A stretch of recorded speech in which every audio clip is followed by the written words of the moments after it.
Now, Mr. President, on a completely different matter, from time to time, each of us has indulged in the jokes and finger-pointing that sustain a friendly rivalry between the House and the Senate. The founders' metaphorical teacup and saucer. And make no mistake, I'm thankful every day that so many former representatives see the light and come over here and join us in the upper chamber. But for the past 3 years, there's no one outside the Senate with whom I've partnered more closely than the Speaker of the House, Paul Ryan.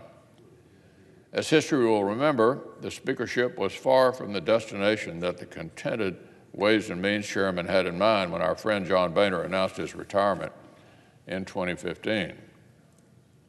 But to the great fortune of the entire Republican Party, Paul had demonstrated over the years in the House the very qualities his conference needed most.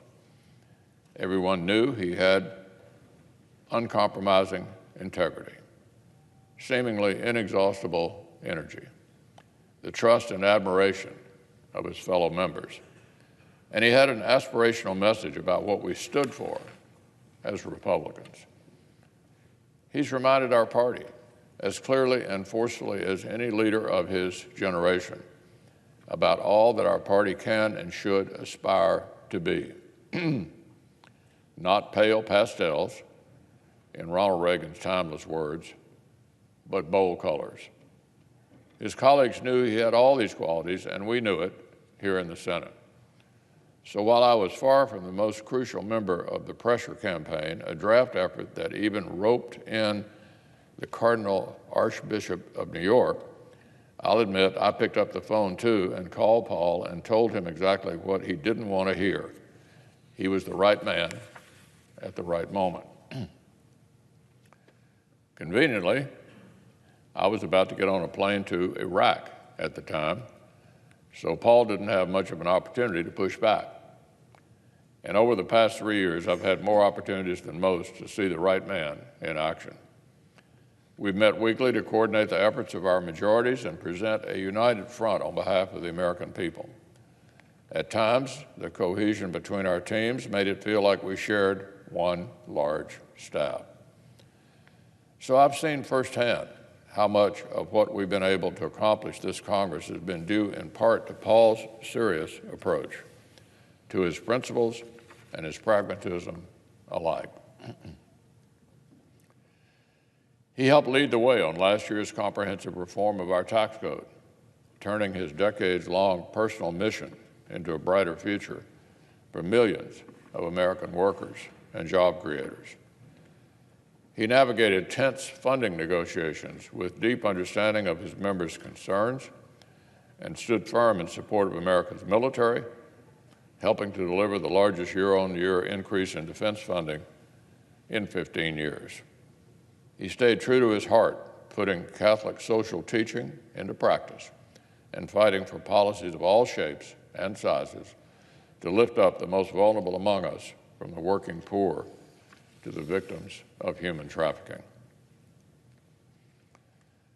His tenure as Speaker has proved a perfect capstone to a remarkable career in Congress. Every step of the way, Paul shattered myths and stereotypes about what conservative leaders are like. Through his long list of accomplishments and his personal witness alike, he demonstrated that faith in American free enterprise and individual liberty are not quaint, outdated ideas, but essential and timeless principles. He's helped prove that right-of-center values are not only the basis for protest movements, as some cynics had liked to suggest, they're also the foundation for governing majorities. He's shown that our party's ideals and principles do not clash whatsoever with the moral priority that we should place on those at the margins of society, but rather that those ideas are often the best means to honor that commitment. Talk about a product of the Jack Kemp coaching tree. It's safe to say the Speaker's cherished mentor would be mighty proud.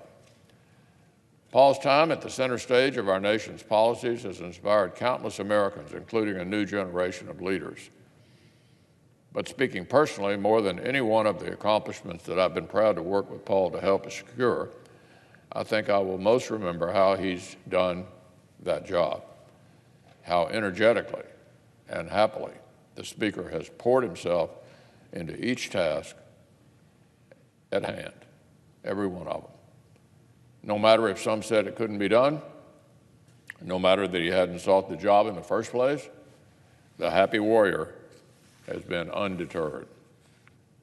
For all this says about Paul Ryan, the Speaker, it says even more about Paul Ryan, the man. He's got a big heart, a razor-sharp mind, doesn't take long to notice either one. And he knows how to lead with both. A man of profound faith and abiding patriotism, and even after 20 years in Washington, he remains a staunch optimist. Paul is quick to insist that America's brightest days are yet to come, and even quicker to back up the sentiment with action. So, Mr. President, working with Speaker Ryan has been among the great joys of my career here in the Senate. The nation is so much better for his leadership, and I'm better for his friendship. I'm so grateful to Paul for everything. I wish him, Jana, and their lovely family great happiness in whatever adventures lie ahead.